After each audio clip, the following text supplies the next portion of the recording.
2024 বাংলাদেশের তৈরি পোশাক খাতের জন্য এক দ্বৈত অভিজ্ঞতার বছর। একদিকে শ্রমিক অসন্তোষ, রাজনৈতিক পট পরিবর্তন, আর্থিক সংকট এবং বৈশ্বিক মূল্যস্ফীতি যেমন খাতটিকে চ্যালেঞ্জ মুখে ফেলে, তেমনি সংকট মোকাবিলায় নতুন দক্ষতা ও সম্ভাবনার দিকও উন্মোচিত করে। 2024 সালের অন্যতম বড় ঘটনা ছিল ছাত্র জনতার অভ্যুত্থানে শেখ হাসিনা সরকারের পতন। এ পট পরিবর্তনের মধ্যে শ্রমিক অসন্তোষ তীব্র আকার ধারণ করে। শ্রমিকদের মজুরি বৃদ্ধি, আইনশৃঙ্খলা পরিস্থিতির অবনতি এবং রাজনৈতিক অস্থিরতার কারণে সারা দেশে 140টি কারখানা বন্ধ হয়ে যায়। এর মধ্যে তৈরি পোশাক খাতের 76টি, নেট পোশাক কারখানার 50টি এবং টেক্সটাইল খাতের 14টি কারখানা ছিল।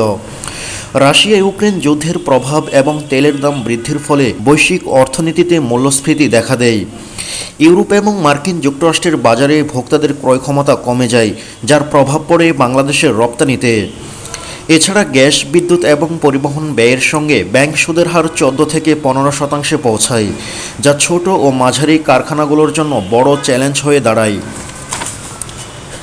2024 সালে বাংলাদেশের ব্যাংক খাত তরল সংকট এবং টাকার অবমূল্যায়নের চাপে পড়ে। যদিও রপ্তানি ক্ষেত্রে টাকার অবমূল্যায়ন কিছুটা ইতিবাচক প্রভাব ফেলে, ফলে ব্যাংকিং খাতের অস্থিরতা সামগ্রিকভাবে খাতটিকে চ্যালেঞ্জের মুখে ফেলে।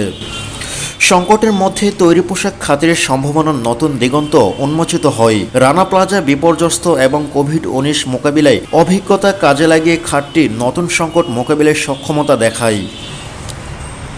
উদ্যোক্তারা মনে করেন মার্কিন যুক্তরাষ্ট্রের নতুন প্রেসিডেন্ট ব্যবসা বান্ধব নীতি গ্রহণ করবেন, যা রপ্তানিতে নতুন সুযোগ সৃষ্টি করবে। এদিকে বিজিএমের পরিচালক মহিউদ্দিন রুবেল বলেছেন, শ্রমিক মালিক সম্পর্ক উন্নয়নের মাধ্যমে কারখানার স্থিতিশীলতা নিশ্চিত করতে হবে। পাশাপাশি ট্যাক্স, ভ্যাট এবং কাস্টমসের সমস্যা সমাধানে সরকারের সহযোগিতাও প্রয়োজন।